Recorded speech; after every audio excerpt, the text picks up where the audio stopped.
안녕하십니까. 사실과 자유 이승만TV의 주익종입니다.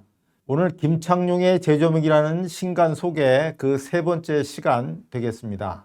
제목은 왜 희생자 김창룡이 한국 현대사의 악인이 되었나입니다.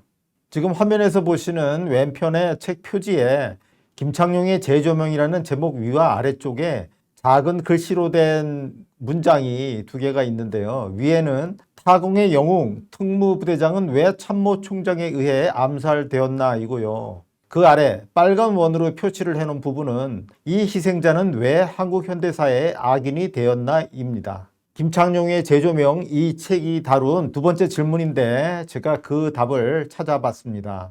보통 어떤 그 역사적 사건의 희생자는 그 상당한 허물에도 불구하고 좋은 평가를 받는 것이 상례입니다. 대표적인 것이 화면의 오른쪽에 보시는 명성황후, 민왕후입니다. 명성황후라는 뮤지컬이 1995년에 초연이 된 이래 30년이 넘게 지금도 공연이 되고 있습니다. 그만큼 국민들의 공감을 얻고 인기를 끌고 있다는 이야기인데요. 민왕후, 명성황후가 살아있을 때는 여러 가지 비행과 악패를 저질렀습니다. 나중에 순종이 되는 자신의 아들의 안녕을 위해서 궁궐에서 또 전국 명산에서 큰 돈을 들여 구판을 벌였고 민씨 척족이 요직을 차지하고 권력을 남용하고 여러 가지 부패와 그리고 비행을 저질렀습니다. 하지만 일본인의 손에 의해서 죽었다는 그 이유 때문에 마치 나라의 독립주권을 지키다 장렬하게 산화한 인물이 되었죠. 이렇게 희생자는 생전 업적과 무관하게 미화되는 게 상례인데 이 희생자 김창룡은 그렇지 않습니다. 그는 사후에 한국 현대사의 빌런, 악당이 되었습니다. 정확히 말하자면 악당으로 만들어졌습니다. 보시는 화면은 위키피디아 한국판에 실린 김창룡에 관한 해설입니다. 붉은 테두리 부분이 김창룡에 대한 인물평의 전체 요약인데 그 자세한 내역을 보자면 일본군과 대한민국 국군에서 복무를 한 대한민국의 군인이자 친일 반민족 행위자다. 이렇게 시작합니다. 친일 반민족 행위자란 지금 한국 사회에서는 가장 큰 모욕적인 표현이죠. 헌병 출신으로 일제하 공산주의 계열 항일 조직을 무너뜨리고 독립군을 체포하고 고문한 것으로 유명하다. 이렇게 또 돼 있습니다. 그런데 김창룡은 우리나라 독립군을 체포하고 고문한 적이 없습니다. 지난 시간에 소개했지만 김창룡이 만주 하이라루에서 한 일은 중국 공산당 혹은 소련 공산당의 첩자를 수사하고 체포한 일이었습니다. 사실 무근인 서술이고요. 그 다음에 해방 후에는 이승만 세력에 가담해 전향하여 간첩 활동을 하던 남로당 등을 색출하여 처벌하는 일을 하는 반면 이렇게 돼 있습니다. 네, 김창룡은 간첩 활동을 하던 남로당을 철저하게 색출하고 처벌했습니다. 이게 김창룡이 대한민국 건국에 결정적으로 기여한 바죠. 그 다음에 또 결정적인 대목이 나오는데 백범 김구를 암살시키는 일에 가담하거나 양민 학살과 간첩 조작을 하는 등의 악행을 했으나 국립대전현충원 장군 1묘역 69에 묻혔다. 이렇게 되어 있습니다. 자, 김구 암살 가담, 양민 학살, 간첩 조작, 엄청난 악행이죠. 이게 사실이라면 김창룡은 한국 현대사의 악당 중에 악당이라 할 것입니다. 하지만 김창룡은 김구 암살과 양민 학살에 가담한 바 없고요. 간첩 조작을 했는지도 따져봐야 할 일입니다. 하지만 위키피디아에는 이렇게 서술되어 있고 이것이 오늘날 김창룡에 대한 세간의 인식이라고 할 수 있습니다. 이렇게 김창룡은 한국 현대사의 악당 중의 악당으로 간주되고 있습니다. 그런데 본래부터 평이 안 좋았던가? 그렇지 않습니다. 이 화면 왼편은 1956년 피살 직후의 언론 보도, 바로 경향신문의 보도문인데요. 경향신문은 민주당 신파를 대변하던 반이승만 계열의 신문이었습니다. 그야말로 골수 야당지였는데요. 김창룡에 대해서 우리 국군을 사상적으로 공고한 반석 위에 놓은 공로자, 타공전선의 제1인자, 공과사를 너무나 엄연히 구별하여 초연히 국가와 민족을 위하여 목숨을 버린 모범적인 군인이다. 이렇게 극찬했어요. 1950년대의 평은 전혀 나쁘지 않았다는 것인데 그렇다면 평이 바뀌었다는 것이죠. 그러면 새로운 악행 사실이 드러났기 때문이냐? 그렇지도 않습니다. 김창룡과 관련된 연구는 2000년 넘어와서 진행이 됐어요. 그나마 김창룡 개인에 대한 연구라기보다는 건국 직후에 군 정보기구의 형성, 발전을 다루면서 김창룡도 언급하는 시기였습니다. 여하튼 2000년대 이후에 김창룡 관련 연구가 진행되었는데 김창룡에 대한 악마화는 1980년대 말 그리고 특히 1990년대에 본격적으로 진행됐습니다. 제가 쓴 이 책의 제3장이 바로 이 악마화의 과정과 이유를 밝힌 것입니다. 제가 주목한 것은 국가 정체성 여하에 따라서 개인 평가가 바뀌었다는 것입니다. 한국 현대사에 대한 집단 기억, 국가 정체성에 관한 서사가 바뀌어서 김창룡에 대한 인물 평가가 달라졌다고 하는 것입니다. 이와 관련해서는 프랑스의 사회학자 모리스 알박스라고 하는 사람의 주장이 크게 참고가 되는데요. 모리스 알박스는 집단 기억이라는 것은 현재의 사회적 준거 틀 속에서 재구성된다고 했습니다. 여기서 문제는 현재의 사회적 준거 틀이라는 것이죠. 즉 현재 사회가 무엇을 관심사로 갖고 있느냐, 무엇을 문제 삼느냐에 따라서 과거에 대한 집단 기억이 결정된다는 이야기입니다. 현재의 한국인이 대한민국의 과거 잘못, 국가 폭력으로 인한 피해와 희생에 관심을 갖느냐, 아니면 대한민국이 가져온 자유와 번영에 관심을 갖느냐, 어느 쪽이냐에 따라서 국가 정체성이 달라집니다. 현재 한국인이 대한민국이 가져온 자유, 생명과 재산의 보호에 관심을 가질 때에는 대한민국은 공산화를 막은 자유민주국이 됩니다. 반면 현재 한국인이 대한민국이 과거에 저질렀다는 국민에 대한 폭력에 관심을 가지면 대한민국은 극우 반공 폭력 국가가 됩니다. 이렇게 국가 정체성 서사, 국가 정체성의 이야기가 달라지면 그 국가에서 중요 역할을 한 인물에 대한 평가도 달라지는 것이죠. 이 책에서 제가 쓴 글은 국가 정체성 서사가 바뀌어서 김창룡에 대한 평가가 달라졌다. 그리고 그것은 어느 때 한 번에 180도 확 달라진 것이 아니라 조금씩 달라진 것이 누적된 결과 결국은 180도 다른 평가가 나왔다고 하는 이야기입니다. 제 글의 본론의 첫 부분은 역사 뒤집기 계시와 김창룡입니다. 바로 박정희 시대의 역사 뒤집기, 국가 정체성의 변화가 시작되었고 그 결과 김창룡에 대한 평가가 달라질 발판이 마련되었다는 것입니다. 오늘 한국의 보수 우파는 이승만, 박정희를 대한민국의 건국과 발전의 공로자로 숭상합니다만 이미 박정희 시대부터 국가 정체성 변화가 시작되었음을 인정해야 합니다. 바로 박정희 대통령의 이승만 격하, 그리고 김구 현창, 김구 떠받들기입니다. 자, 박정희 대통령은 집권 정당화를 위해서 이승만 대통령을 격하하고 이승만 시대를 부정했습니다. 박정희는 이승만 시대를 부패와 무기력, 나태의 시대로 비판했습니다. 자, 자기가 이제부터 대통령으로서 집권자로서 대한민국을 바꿔나가겠다 하면서 그전 대한민국의 문제를 거론했습니다. 그런데 민주당 집권기는 짧잖아요. 그럼 결국은 이승만 시대를 비판할 수밖에 없고 그래서 이승만 시대를 부패와 무기력, 나태의 시대로 부정한 것입니다. 박정희는 새로운 기치로 민족주의를 내세웠습니다.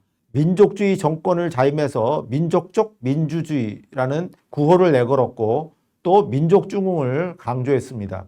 박정희 대통령은 자유주의자라고 할 수는 없습니다. 민족주의자죠. 국가주의를 강조한 인물이라고 할 수 있겠습니다. 1968년에 발표된 국민교육 헌장이 있죠. 그 첫 마디가 뭔가요? 우리는 민족중흥의 역사적 사명을 띠고 이 땅에 태어났다. 이거죠. 자, 사람이 태어나는 것은 그 부모의 사랑에 의해서 태어나는 것이죠. 그런데 국민교육 헌장에서는 한국인은 민족중흥의 역사적 사명을 띠고 태어난 것이라고 강조했습니다. 민족을 위한 존재로서 한국인 개인을 바라보고 있는 것이죠. 이렇게 민족주의자로서 박정희는 집권 초기부터 김구 현창, 김구 떠받들기에 나섰습니다. 1962년 김구에게 건국 훈장, 대한민국장, 최고의 훈장을 추서했고요. 그 다음에 1969년에는 남산에 김구 동상을 건립했습니다. 이승만 대통령 동상이 있다가 철거된 자리에 김구 동상을 건립하고 그곳을 백범광장이라고 명명했습니다. 자, 남산은 서울의 명소죠. 세계적으로 수도 한가운데 아담한 산이 있는 경우는 별로 없습니다. 남산은 울창한 숲과 좋은 도시 조망을 제공해주는 명소로서 계속해서 많은 사람들이 찾는 곳인데, 이 남산 중턱의 널찍한 곳에 김구동상이 놓여 있습니다. 김구동상이 남산 기슭에 있다는 것 자체가 시민에 대한 엄청난 역사 교육입니다. 남산의 백범광장은 대한민국 건국을 반대하고 나중에는 그것을 해체하려고 한 인물을 기리는 역사 교육의 현장이 되어 있고요. 이게 바로 박정희 대통령의 작품입니다. 그리고 박정희는 김구 일족도 우대했어요. 박정희는 쿠데타 이후에도 김구 아들 김신을 공군 참모총장에 유임을 시켰고, 예편 후에는 외국 대사로 내보내고 또 교통부 장관도 시켰습니다. 그런데 제가 보기에 박정희의 정말 가장 큰 과오는 1975년에 개정된 국어 교과서에 백범일지의 마지막 대목인 나의 소원을 수록한 것입니다. 나의 소원이라고 하는 글은 하나님이 김구 자신에게 내 소원이 무엇이냐고 묻는다면 첫째도 둘째도 셋째도 대한의 독립, 그것도 완전한 자주 독립이라 답하겠다는 김구의 철두철미한 풍정을 담은 글입니다. 또 김구 자신이 원하는 우리나라, 대한민국은 어떤 나라냐? 아름다운 나라, 높은 문화의 힘을 가진 나라라는 고품격의 비전을 표현한 글입니다. 그런데 백범일지의 이 글은 김구 자신이 쓴 글이 아니고 이광수가 쓴 글입니다. 뭐 그런 사정을 제가 고등학교 다닐 때 알 리가 없었고요. 국어 교과서에 이 글을 읽고 큰 감명을 받았습니다. 김구 선생은 민족을 향한 일편단심에 충정을 가진 인물이고, 또 높은 문화의 힘을 가진 나라를 원하는 품격 있는 인물로 제 머리에 각인되었습니다. 저만 그랬겠습니까? 국어 교과서의 이 글은 자라나는 청소년의 그 말랑말랑한 머리에 김구에 대한 한없는 존경심을 품게 만들었습니다. 한국인이 건국의 위인으로 김구를 떠올리게 한 것, 저는 이것이 박정희가 김구에게 준 가장 큰 선물이고 동시에 한국인에게 미친 가장 큰 해악이라고 생각합니다. 자, 그 결과는 뭐냐? 김구는 우리나라의 좌우 또 여야의 구분 없이 숭상하는 민족 영웅이 된 것입니다. 박정희가 이렇게 민족주의를 제창하니까 그에 발맞춰서 한국사학계에서는 민족주의 역사학이 등장합니다. 처음에는 우리나라가 일제히 침략 전에 근대적인 발전을 하고 있었다는 자본주의 맹아론이라는 것이 나왔고요. 자본주의 맹아라는 것이 실증이 안 되니까 이름을 내재적 발전론으로 바꿉니다. 그랬다가 1980년대에는 민중이 주체가 돼서 외세에 맞서 민족을 보존, 발전시켜 왔다고 하는 민족 민중사학으로 변모했습니다. 이런 입장의 책이 1979년부터 86년까지 연달아 나온 해방전후사의 인식 시리즈입니다. 모두 6권이에요. 이 6권을 관통하는 핵심 주장은 뭐냐? 미국과 손잡은 분단 세력, 이승만과 친일 세력이죠. 분단 세력이 통일을 무산시키고 남한 단독 정부를 세운 분단의 원흉이라는 주장입니다. 1980년대에 이런 생각으로 대학원 석박사 과정에서 공부하던 한국사 연구자들이 1988년에 한국역사연구회라는 새 연구단체를 만드는데, 이 학회는 사회의 변혁과 진보에 복무하는 실천적 역사학을 지향한다고 했습니다. 이들이 말하는 사회의 변혁이 뭘까요? 바로 사회주의, 공산주의 혁명입니다. 한국이 공산주의 사회가 되는데 도움이 되는 복무하는 실천적 역사학을 하겠다는 것입니다. 그런데 이 학회를 만든 지 불과 2, 3년 뒤에 공산 패권국 소련이 망했습니다. 그러니 이들은 민족주의 일변도로 더욱 매진하게 되었고, 이런 입장에 따라서 2000년대에 들어와서 친일 청산 작업을 합니다. 대한민국 건국의 주역들을 죄다 친일파로 매도해서 대한민국을 태어나서는 안 될 나라로 만들었습니다. 2003년인가에 노무현 대통령이 3.1절 기념사에서 대한민국은 태어나서는 안 될 나라, 이런 말까지 했습니다. 바로 이런 인식이 이 한국사학자들이 만들어낸 인식인 것이죠. 그리고 이 한국역사연구회는 지금 최대의 한국사 연구 단체가 되어 있습니다. 자, 이렇게 해서 2000년대에 오면 대한민국 건국의 정당성은 완전히 부정되기에 이릅니다. 그런데 박정희 시대에는 김창룡은 거의 언급이 되지는 않았습니다. 그 이유는 한편으론 박정희가 1948년 대한민국 건국의 정당성을 인정하는 입장이기 때문에 김창룡의 타공투쟁을 긍정했고, 또 다른 한편으로는 자신의 좌익 전력을 숨기고자 자신을 체포했던 김창룡이 거론되는 걸 꺼렸기 때문입니다. 그래서 김창룡은 거의 언급되지 않았고요. 이렇게 김창룡이 언급되지 않는다는 것은 결국 기억에서 밀려나는 것을 뜻합니다. 즉 기억의 중심에서 주변으로 밀려나는 것, 이렇게 해서 중요치 않은 인물로 잊혀지는 것, 이게 김창룡이 박정희 시대에 겪은 일이었습니다. 결국 김창룡이 건국 과정에서 한 중요한 역할이 지워지게 된 것입니다. 그 후 1980년대 해방 전후사의 인식류의 민족 민중사학이 번성하니 김창룡은 남한 단독정부 수립 과정에서 악행을 저지른 인물로 재평가받게 이릅니다. 역사학계에서 일어난 일은 아니고 언론인 조갑제가 한 일입니다. 조갑제는 1990년대 이후 보수 언론인으로서 필명을 날리는데 그전 80년대에는 그렇게 저명한 인물은 아니었죠. 1987년에 해방전후사의 인식 사관을 받아서 발빠르게 책 한 권을 냅니다. 화면에서 보시는 것처럼 고문과 조작의 기술자들이라고 하는 책입니다. 조갑제는 이 책의 서론에서 건국 과정에 다수의 고문과 공산당 조작 사건이 있었고 이것이 대부분 김창룡이 기획하고 사주, 관여한 사건이라고 주장했습니다. 그가 김창룡에 대해서 내린 총평은 이렇습니다. 이 사람의 생애는 일본 헌병대의 신부름꾼 노릇을 할 때부터 늘 권력을 쥔 사람에게 아부하여 신임을 얻고 그 신임을 바탕으로 아랫사람에게 군림하고 무자비한 폭력을 행사하는 것을 원칙으로 삼은 삶이었다. 악평이죠. 한 인물에 대한 이보다 더 심한 악평은 불가능하다고 생각합니다. 악평 중에 악평입니다. 하지만 이것은 조갑제가 김창룡에 대한 무슨 사실조사, 연구를 해서 내린 결론이 아니었습니다. 그냥 떠도는 풍문을 발빠르게 모아서 짜깁기 한 것뿐이었습니다. 이것이 김창룡 악마화의 첫 작품이었습니다. 이제 1990년대 초에 김창룡에 대한 최대의 공격이 이루어집니다. 그가 김구 암살의 지시자요 배후 세력이라고 공격한 것입니다. 김구는 최고의 민족 지도자로 이미 자리 잡았는데 그 암살 배후의 핵심 인물로 김창룡이 거론되기 시작한 겁니다. 이는 김구 추종자, 김구 숭배자들이 김구 암살자를 응징하고 그 배후를 밝히겠다고 끈질긴 추적 작업을 벌이다가 일어난 일입니다. 김구 암살 배후를 밝히려면 먼저 김구 암살범인 안두희를 추궁해야겠죠. 1990년대 초에는 안두희가 아직 살아있던 시절이고요.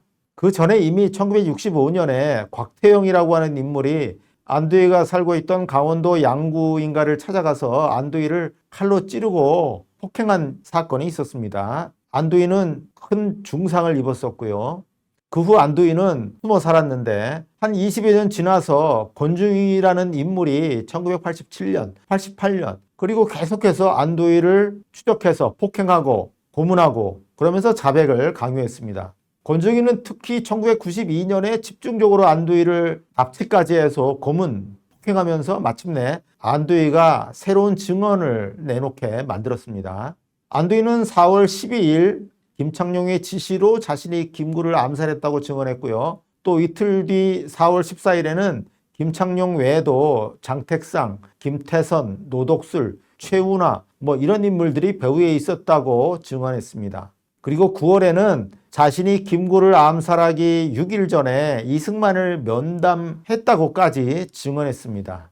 이런 안두희의 증언은 언론에 대대적으로 보도되었습니다. 지금 보시는 화면은 1992년 4월 13일자 동아일보 일면 보도입니다. 백범 암살 김창룡 지시라고 헤드라인을 크게 뽑았죠. 안두희 씨 43년 만에 배후 입 열었다 이렇게 돼 있어요. 기사 왼편의 사진을 보면 안두희가 누워 있고요. 그 뒤에 왼편에 머리가 약간 벗겨진 인물이 있는데 바로 안두희를 폭행 고문해서 자백을 하게 한 권중희라는 인물입니다. 1992년 9월에는 일면의 왼쪽 기사로 보도되었습니다. 백범 암살 6일 전 이 대통령을 만났다. 이런 증언입니다. 자, 암살 6일 전에 이 대통령을 만났으면 뭔가 이승만 대통령이 백범 암살을 격려했다, 관련이 있다, 이런 얘기가 되겠죠. 자, 이렇게 해서 김구 암살은 안두희 단독 범행이 아니라 그 배후에 정부 요직에 있는 인물들의 지시를 받아서 또 심지어는 대통령의 격려를 받고서 이루어진 일이라는 이야기가 나왔습니다. 그런데 김창룡 지시 및 이승만 격려라는 이야기는 한마디로 신빙성 제로입니다. 우선 여러 인물들이 안두희의 증언을 사실로 인정할 수 없다고 평했는데 특히 육군본부 정보국의 제3과장, 즉 김구 암살 사건 수사를 맡았던 육군본부 담당과의 과장이 그러했습니다. 김안일이라는 인물인데 그가 안두희 증언은 믿을 수 없다, 오히려 사실을 비껴간 것 같다, 이렇게 평을 했습니다. 결정적인 것은 자백의 경위입니다. 권중이라는 인물은 안두희를 엄청나게 폭행, 고문했고 그걸 못 견딘 안두희가 증언한 것입니다. 그래서 안두희는 증언하고 나서는 다음날 그 증언을 바로 부인했습니다. 권중이라는 인물이 책을 낸 게 있어요. 역사의 심판에는 시효가 없다, 이런 책인데요. 그 내용을 보면 권중이는 자신이 안두희를 마구 때렸다고 스스로 써놨습니다. 4월 12일에는 가장 고통스러운 방법으로 잔인하게 죽이겠다며 몽둥이로 정강이를 후려 갈겼다. 정말 죽일 것 같은 기세로 몇 차례 더 갈겼다. 안두희는 드디어 입을 열었다, 이렇게 써놨습니다. 자, 사람을 죽어라고 때린다는 것은 그 세기를 조절하지 않고 그야말로 마구 무자비하게 폭행하는 거 아니겠습니까? 그렇게 때리니까 안두희가 드디어 입을 열었다, 김창룡이 배후에 지시하고 이야기를 했다 하는 겁니다. 자, 이런 증언을 믿을 수가 있습니까?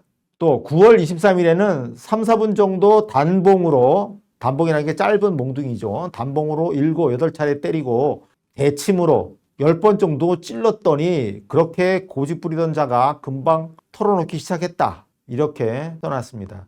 횟수가 이거보다 훨씬 더 많겠죠. 자, 횟수가 몇 번이건 간에 대침으로 사람을 마구 찔러대면 얼마나 괴롭겠습니까? 허위 자백을 할 수밖에 없는 것이죠. 폭행과 고문에 의한 허위 자백임이 분명한데도 1990년대 중엽에는 김창룡 및 이승만 대통령이 지시하고 격렬한 범죄라는 주장이 자리를 잡습니다. 국회 보고서도 나오고 학자의 논문도 나옵니다. 무엇보다도 KBS가 1995년에 해방 50주년 기념으로 16부작 드라마 김구를 방영하면서 여기에서 김창룡의 지시, 이승만의 격려를 기정사실화합니다. 드라마의 한 대목을 크게 두 장면을 보셨습니다. 하나는 이승만 정부의 고관들이 모여서 김구를 욕하다가 암살 계획이 어떻게 되었냐고 묻자 암살팀의 안두희가 인사를 하는 장면입니다. 88 구락부 모임이라 합니다. 구락부는 클럽을 한자로 표기한 겁니다. 김창룡이 그 멤버의 하나였다는 것인데 국방장관, 참모총장, 시경국장과 일개 소령이 같은 자리에 한 단체의 같은 멤버로서 어울린다는 것이 말이 될까요? 이 88 구락부 언급은 한 사람의 증언에 의한 것인데 88 구락부가 다른 단체라는 증언이 두 가지나 더 있고요. 그래서 이 증언은 신빙성이 없습니다. 두 번째는 김창룡이 김구 암살 계획을 듣고 안두희를 격려하는 장면입니다. 1949년이면 김창룡이 33살로서 화면 왼편에 보시는 것처럼 실제로는 젊고 홀쭉한 청년입니다. 그런데 오른편에서 보시는 것처럼 드라마에서는 살이 덕지덕지 붙은 탐욕스럽고 음흉한 중년의 권력가로 그려졌습니다. 일부러 그렇게 표현한 것이죠. 이후 2000년대가 되면 김구 암살이 이승만 정권의 범죄고 김창룡도 그에 가담했다는 게 정설이 됩니다. 서울대 국사학과에서 한국 현대사 분야 박사학위 논문을 최초로 쓴 인물이고 성균관대 교수를 지낸 서중석이라고 하는 사람이 있는데 이 사람이 현대사 교양서를 썼어요. 화면에서 보시는 사진과 그림으로 보는 한국 현대사, 이 책인데 엄청나게 팔렸습니다. 제가 갖고 있는 게 2018년 개정판인데 그전 제1판이 2005년부터 2013년까지 32쇄를 찍었고요. 또 2013년부터 2018년까지 개정판 22쇄를 찍었어요. 엄청나게 팔렸습니다. 아마 인쇄로 작은 집 한 채도 사지 않았을까 싶습니다. 거의 교과서 같이 받아들여진 그런 교양서인데 이 책에서는 김구 암살을 안두희, 김지웅, 장은산의 실행팀 그리고 그 배후에 최병덕, 신성모, 이승만 또 전봉덕, 김창룡, 이승만 이런 인물들이 관여한 것으로 정식화를 했습니다. 이게 정설이 되어서 이후 인터넷에 퍼졌고 이제는 TV 예능 프로그램에서도 흔히 재현됩니다. 꼬리에 꼬리를 무는 이야기, 줄여서 꼬꼬무라고 하는 SBS 프로그램이 있는데 연예인들이 나와서 일반 형사사건을 다루기도 하고 또 과거의 중요한 역사사건을 다루기도 합니다. 여러 연예인들이 나와서 여러 가지 감정 표현을 하면서 이야기를 전달하는데 대단히 슬픈 표정을 지으면서 김구가 암살된 날은 대한민국이 슬픔에 잠긴 날이라고 전달하고 또 아주 숙연한 표정으로 김구는 우리나라 대한의 완전한 자주독립을 바랐던 인물이라고 백범일지를 인용합니다. 연예인들이란 원래 감정 표현을 아주 잘하는 사람들 아닙니까? 이야기 전달 효과가 매우 강력합니다. 시청자들에게 쏙쏙 전달되지요. 그리고는 안두희가 경무대에서 이승만 대통령을 만나서 격려를 받았다고까지 소개했습니다. 앞서 KBS 드라마 백범 김구에서 나왔던 그대로 다시 이 연예 드라마에서 재현이 된 것입니다. 이렇게 이승만 정권 차원의 김구 암살 그리고 거기에 김창룡이 관여했다 하는 이야기는 이제 움직일 수 없는 사실처럼 돼서 엄청나게 널리 퍼져 있습니다. 이제 결론인데요. 결국 이렇게 해서 국가 정체성 서사가 바뀌었고 그에 따라서 김창룡이 한국 현대사의 악인이 되었습니다. 당시의 여러 인물들 중에서 유독 김창룡이 특히 악마화되었는가의 답 그리고 기타 설명은 책을 읽어주시길 바랍니다. 오늘 김창룡의 재조명 책에 실린 제 글의 개요에 대해서 말씀을 드렸습니다. 이 방송을 들어주시는 것도 감사하지만 이런 책이 계속 나오려면 자유우파 시민들이 이런 책을 구매해 주어야 합니다. 이런 책이 잘 팔리지 않는다면 앞으로 이런 책이 나오기 어렵게 될 것입니다. 좌익이 날조 왜곡한 역사를 바로잡는 책이니 꼭 구매해 주시길 부탁드립니다. 감사합니다.